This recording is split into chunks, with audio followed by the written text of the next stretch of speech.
Namaste and good afternoon. Welcome to the Corporate Health Series presented by Apollo Hospitals. This is Dr. Srinidhi Chidambaram, and I'm very happy to see you all today. Apollo Hospitals has always been at the forefront in creating health awareness, and with this series, we hope to bring you very crucial and vital information on diseases, path-breaking treatments, latest technologies, and medical innovations so that you can prevent and tackle diseases that are hindering your good health. We are also delighted to bring you seasonal and trending information so that you are well armed with health awareness at all times. As the temperature dips in many parts of the country, it is certainly a matter of concern for every parent about the well-being of their children. Not only has the weather turned damp or cold, pollution too soars at this time, not to mention the incessant rains, cyclones, and floods that are affecting some parts of the country. With children getting out and playing and meeting their friends in school, threats of infection do loom large. But there is nothing to be gained by worrying about what could happen and what to do to keep your children safe in winter. Come, let us talk to Dr. Sharmila Pendyala, consultant pediatrician and neonatologist, Apollo Hospitals, Jubilee Hills, Hyderabad, and find out exactly what you need to do to keep your kids healthy and well in winter. Dr. Sharmila Pendyala is senior consultant at Apollo Hospitals, Jubilee Hills, Hyderabad, currently head of department, professor of the DNB course in pediatrics, with a 20-year experience in treating children from newborns to adolescents. She's also the clinical lead and honorary associate for the joint MD program between the Macquarie University, Australia, and Apollo Hospitals. She has received numerous healthcare awards, the latest being the Ugadi Puraskar from the Government of India during the Azadi Ka Amrit Mahotsav for exemplary service during the COVID pandemic. She has national and international publications to her credit and is very active on television and YouTube channels imparting health education. She is recognized as one of the top 3 pediatricians in South India by India Today. Welcome, Dr. Sharmila Pendyala, to this session. Thank you so much for joining us. So we would like to begin by asking you, what would be, as parents, especially parents and caregivers who are also working professionals, we know that winter does bring a host of illnesses for our children, but we are very anxious about what would be the most common winter illnesses in children. So maybe we could begin by you telling us about what are the commonest of such illnesses and why are we particularly focusing on children, and also what is the seasonality, the seasonal risk factors for these illnesses? Firstly, I thank you, Ms. Srinidhi, for the generous introduction. And Merry Christmas. That's around the right now. It's around the corner. And the thing about winter. So, what is it that is very exclusive to winter, and what is it that we need to take care of? With winter, what happens is the temperatures dip, and also the air becomes less humid. It becomes dry. So, the most important risk that children or even adults carry is the respiratory illnesses. There are a host of other things that can happen, but I think we are very concerned about the rapid rise of respiratory illnesses thanks to the changes in the weather. It is true what our grandmothers used to say, like if you roam in the cold weather, then you will catch a cold. In between, we used to think, no, this is just some misconception. But no, It has been proven time and again that in this particular season, the respiratory viruses can spread easily. So, why is it like that? If I have to elaborate, why am I telling you all these things is so that it stays with you.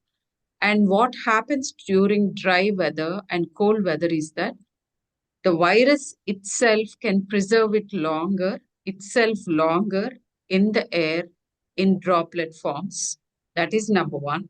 The second thing is the local immunity in our airways is not as robust in cold, dry weather as it is in other weathers. Also, there is overcrowding.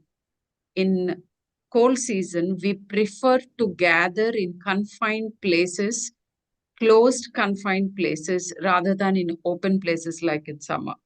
So all these things actually increase the risk of respiratory illnesses.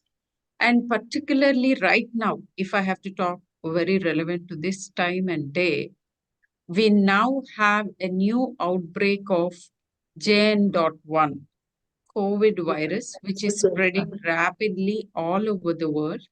And we in India also, we reported a couple of cases, maybe in 100. And I mean, we're not too afraid of it, but then we have to take care. Why is it that we are talking about COVID after a gap? Is that this particular variant, which we do not know in depth about, most likely is having a higher risk of transmission.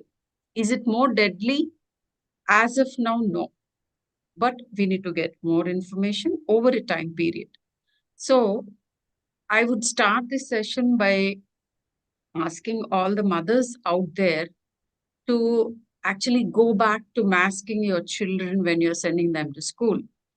And if I have to say one single healthcare intervention for respiratory illnesses, which is highly effective or more, I mean, as effective as hand washing, is definitely masking. So these two are the things that I will emphasize for preventive measures. First thing is hand washing, second thing is masking. And like they say, you avoid the three C's. Don't get confined in closed spaces. And if you avoid getting confined in closed, crowded places, the three C's are crowding, confinement, and closed. So if you do not get together in those places, you are at lower risk for respiratory illnesses. So avoid those spaces. And with these three things, I don't think we need to fear. So, like coming back to the point that I was asked about, what are the main illnesses? It's the respiratory illnesses. Is it only infections? No. The dipping temperatures also trigger your latent allergies. So we see a lot of children who are now off on preventive therapy, like the inhalers, the steroid inhalers, getting back with coughs and their wheezing episodes again. So this is one thing that actually goes up. The other things are sore throats.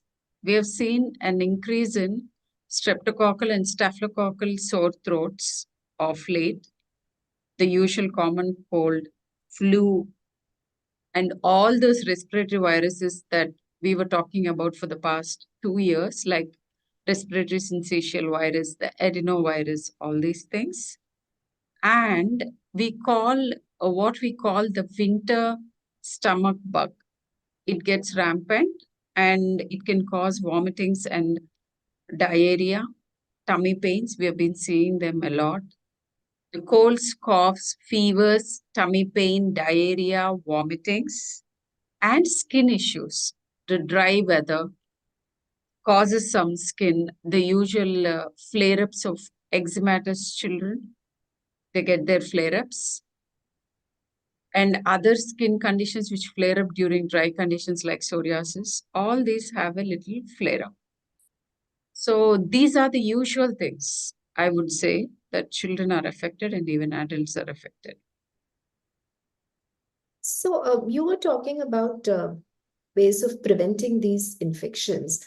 So apart from, of course, the masking and the washing hands and avoiding the overcrowding, is there also a set of vaccinations Vaccinations. that people should be? There's a lot of uh, misconceptions because we do have a lot of vaccines, so people are always confused as to what is mandatory and what needs to be given.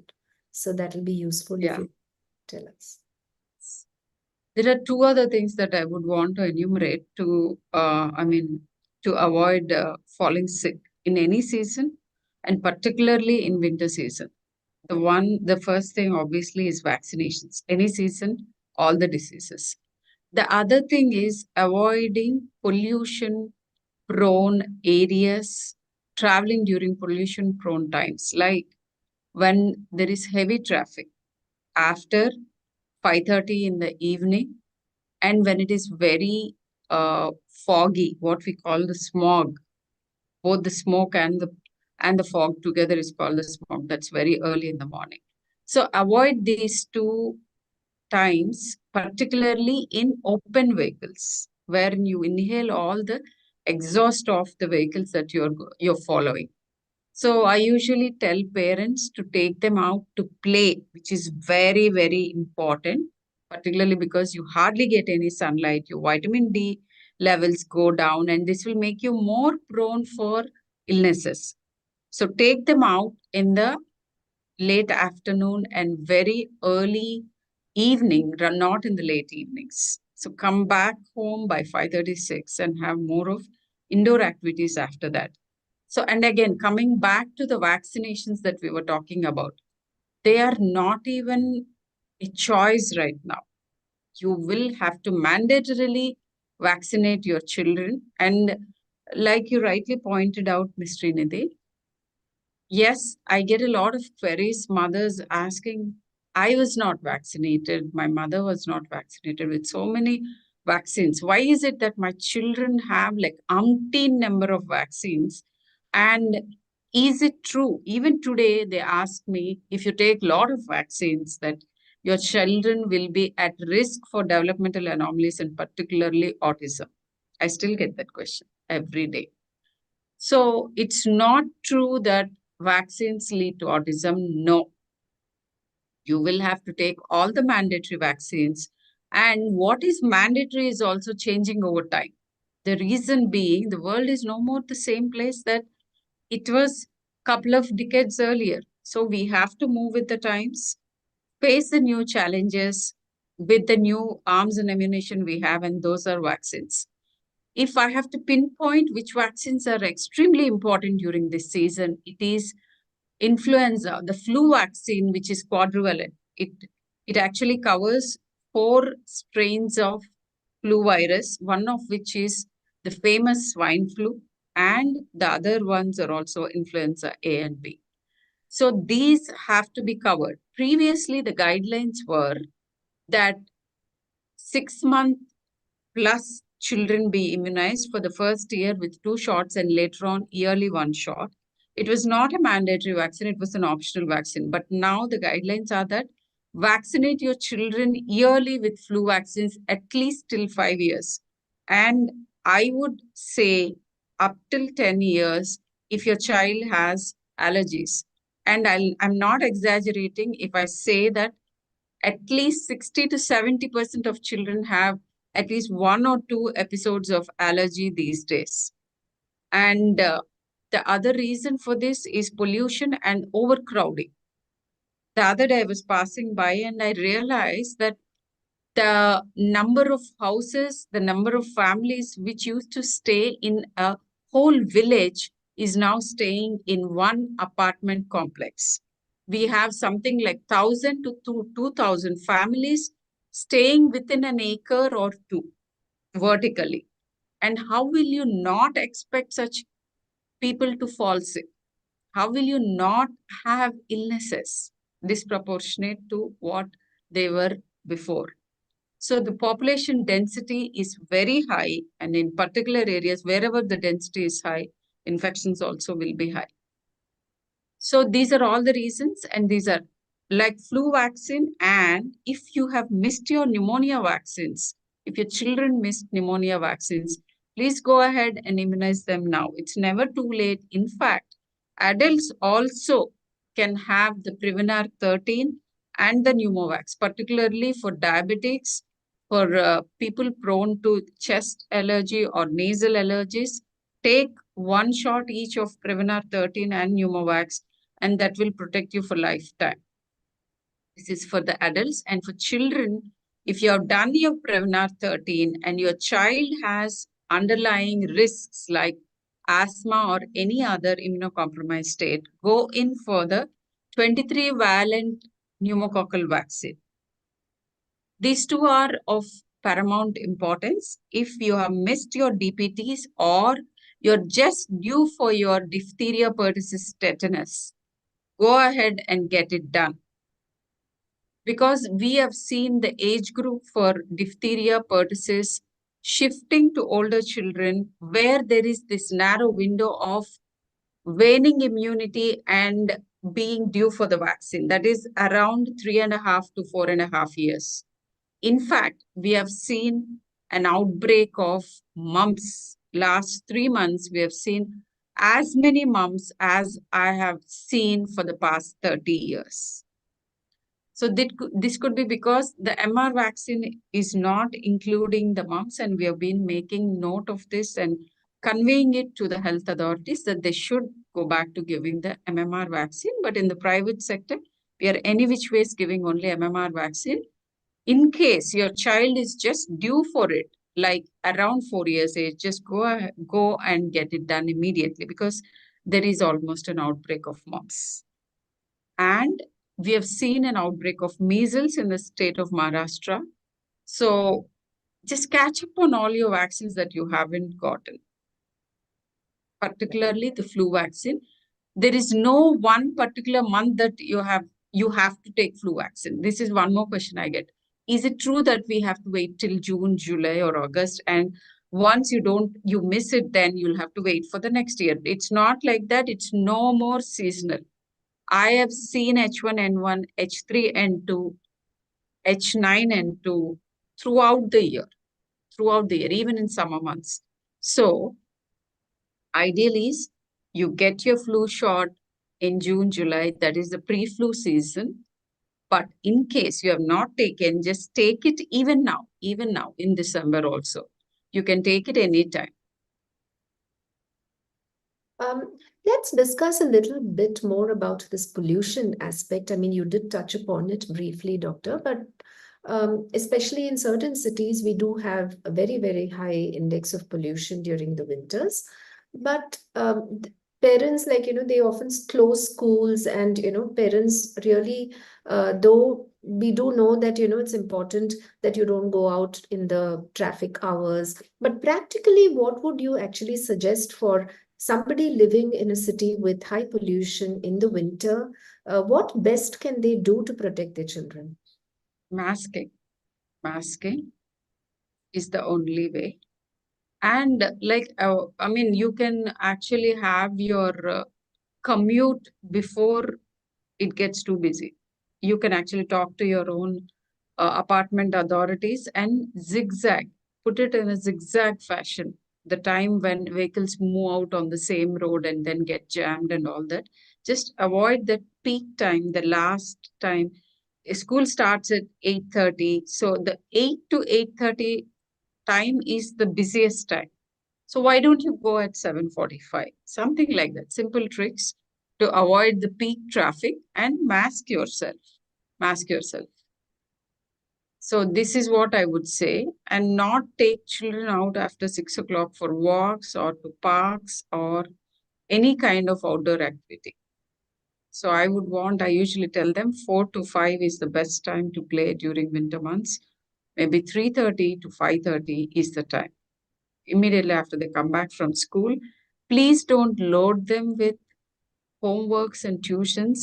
In fact, I have a lot of kids complaining, I do not have children to play with even if I go down my apartment complex. That's because all children are either busy with gadgets at their home or poor kids are pushed to tuitions the moment they come back from school. which I think is no less, I would not find a better word than inhuman behavior. It's inhuman. They just came back from school and you still want them to just grab a bite and then go again and study. I don't think even a 12th standard child needs to do that. So give them some breathing space, let them relax, go out in whatever little sunlight we have, play for some time, hang out, play, because that is very refreshing for them, both for their mental health, mental well being, and also physical well being. And both of them are very closely linked to each other. These days, I see a lot of physical ailments secondary to anxiety and depression. They come with vague abdominal pains, headaches, then breathing difficulty, and all these. This is secondary to anxiety. They're trying to call for help. They're trying to tell you that I need some space for some personal time for myself to refresh myself, meet my peer group physically. That is the most calming thing that they can have, in spite of having all the fights that they do during plays. We So, come back to this lifestyle modification for children a bit later. But before we move on to that, I would also like to ask you two more questions. One is about since we are particularly this series is focused towards working people, one thing which I'm sure even you and I know that when we have children at home, one thing is that, one always ends up panicking and we don't know what symptoms should one look out for early illness, like to understand that okay, my child is not well, and then the decision about staying back from work or not sending them to school, and then to keep them soothed even if they're not that ill, to kind of keep them comfortable, especially as it is at these times that one misses the parents the most when you're not well. So how do you really manage as a working professional when your child is reporting that he or she is not feeling well? So what do you do next? yeah. I mean, I'll tell you two things. One is the general guidelines, and obviously, I lace it up with my own personal experience as a working mother. So, how do you manage? The number one, see, I think the biggest grouse I have against parents is that they're very keen on sending them to school when they're otherwise unwell. I understand it's because of lack of infrastructure to take care of a child at home because both the parents are working. But that is no reason when you look at from the child's point of view. He has a right, he and she has a right to be taken care of in the best possible way, particularly when they're unwell. They need a lot of comfort, they need rest. So it's a big no-no to send children to school when they are under the weather. If they're feeling unwell, if they have fatigue, fatigue is probably the first prominent symptom that a child with flu, COVID, and sometimes RSV also has. So if your child is complaining of tiredness, either they're not sleeping enough, which is very common these days, and there is this misconception that 6 hours sleep is enough. No, not even for an adult. Children should be sleeping anywhere between 9 to 11 hours, depending on the ages. They should be sleeping well. And that doesn't mean that they'll skip school to sleep. No, you just have to redevise their routine. They have to be sleeping early and waking up at good enough time to get ready to school. Again, going back to the actual question. So, how does a working woman take care? The Like I said, when they're under the weather, let them take lots of rest and lots of fluids. Just let them stay in bed. Have your caretaker or your grandparents take care of the kids. It doesn't interrupt your work. Then, what are the red flags? When is it that you need to approach your doctor? Fortunately for COVID, it opened up an entire new platform for patients to actually contact their doctor, and that's the online platform, which is doing great service. All of us are there online too. So sit in the comfort of your house. In fact, online doctors are available right from 7 a.m. till 10 p.m., most of them. So take a consult, because that is when we see the child online and can make out if the child is looking seriously sick.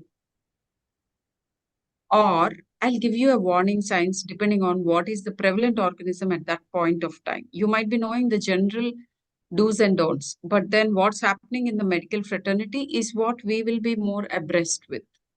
Like I told you right now, the COVID wave that's going on. So take one online advice very early. That is when we'll tell you when you need to come for a physical consult, all the red flags. So coming to the general red flags, if your child's cough or any other symptoms, sore throat, cough, fever, vomiting, loose motions, any of these is escalating. It's getting worse each day. Whatever the age group of the child is, you need to take and consult. Less than 2-year-old, I say it is always preferable to have physical consult. If it's more than 12-year-old, an online consult is good enough because they're quite expressive and they can explain everything well. So this is the gross guidelines. These are the warning signs. If you see your child is not breathing easy, breathing fast, or retracting, what we call, like they'll be pushing out air or grunting or making noises in sleep, like you might get confused between snoring and wheezing. For a mother to be able to, for a parent to know that the child is wheezing, just like by hearing, it is an audible wheeze. That's extremely rare, by which time the child will be very sick. Many a time, it is about the transmitted sounds that parents hear or snoring. Even those have to be taken care of. That could be the first uh, sign or symptom for the upper airway congestion, like the nose, throat, and upper airways. When they're having a lower airway congestion, either allergies, asthmatic bronchitis, asthma, bronchopneumonia, or infections, they breathe fast and they cough. Cough is not a good symptom at all. If your child is coughing, someone needs to look at the chest. Coughing frequently. Over-the-counter cough preparations, they use a lot, but coughs are so different. Each cough is different. You can have a cough just because you are having a lot of secretions going back into the throat, what we call the postnasal drip. You can have a cough if your throat is irritated. You can have a cough if your voice box and your major airways, upper airways are inflamed. Or you can have a cough which is emanating from the chest, where your airways are coming closer, like we call the asthmatic bronchitis or the bronchitis, bronchopneumonia, and pneumonias. You can have a cough if your pleura is irritated. All these coughs have to be treated in a different way. Yes, over the counter, if you have children's Benadryl, what we say, which is not freely available in India, which is non-alcoholic and a simple cough suppressant. You can use it for a day or two, but not more than that. Once the cough is getting worse, your child is all the time trying to sleep, not even accepting fluids, vomiting, and showing mood disturbances and absolutely not taking anything. Those are all the red flags. You will have to rush to the hospital. I think our half an hour is almost up because I think it's quite an extensive topic and you've been explaining it so beautifully. But I would still like to ask you a couple of more questions and then we will look to see if there are any questions coming in live as well. So I just wanted to, continue a bit uh, about what we were discussing earlier. So apart from these infectious conditions, what are the lifestyle modifications in winter? Is there something that the parent needs to look at in the diet of the child? Of course, you already spoke about the timing of the Warm activity fluids. and the importance of it. But is there something both as a preventive measure and when they are sick? What kind of diet should we give them? Fluids, and fluids. But whichever the season is, your child is sick, give lots of fluids. And in winter, particularly, we'll say warm fluids like soups, some warm milk. These are soothing agents, actually. So I would say warm fluids, lot of fresh fruit and vegetable, as always, and the citrus fruits, contrary to what people think, they are not harmful unless you have realized you're particularly allergic to a certain food. Other than that, eat a lot of fresh fruit, boiled vegetables, fresh fruit, soups, water, and lie down. Have good amount of sleep, some physical activity, sunlight exposure, eating healthy, and also taking care of your mental health, because in winters depression is common, lack of sunlight, and staying indoors. So what is the other trick? Parents ask me, so how do I manage without them getting onto the digital medium all the time because I'm restricting them to go out? You can invite friends over home and play indoor games, or the family can also play if there are people, something like caroms, all the board games, and children can actually hang out with friends indoors. Call them home and let them play indoor games. So that is how you will maintain digital free time for your children, by giving them the physical alternatives. Invite the children over. Two questions that have come in. One is, Doctor, my kids have cold and cough, so can they still get the vaccinations? Yes, yes. Cold and cough is not a contraindication for any vaccine unless the cough is too serious and already we are suspecting a pneumonia. When there is no fever, mild cold and cough, you can still go and get vaccinated. The other one is about in winter, do kids have a lot of hair fall? Is that normal? I see. Yes, winter is like the time when you have the skin wars and the hair wars also.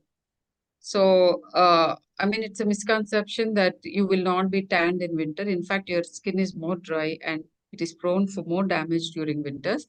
Similar is the case with hair also. So you will have to hydrate yourself well, because you're not thirsty, you drink less water. So you should continue consciously to drink enough water, wash your hair regularly, and condition it.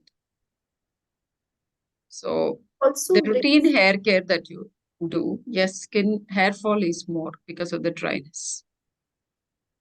So I just wanted to also ask you, is there a special skincare regimen that kids, Moisturize baby, and moisturize. you can And take? I mean, the sunblock, yes, if you think it is needed, depending on the area where you are. And moisturizing is extremely important. Simple moisturizing, drinking lots of water, checking your vitamin D levels on and off.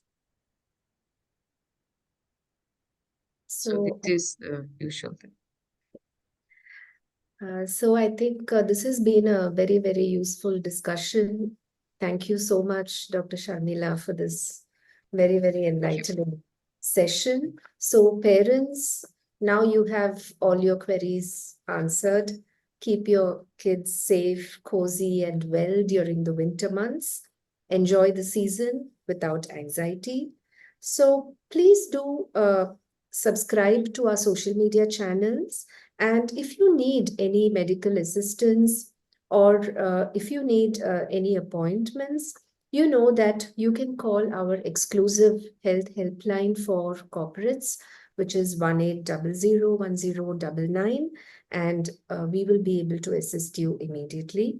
So till the next time, till we address the next healthcare topic, goodbye, season's greetings, Merry Christmas and Happy New Year, and see you all soon. Thank you and namaste.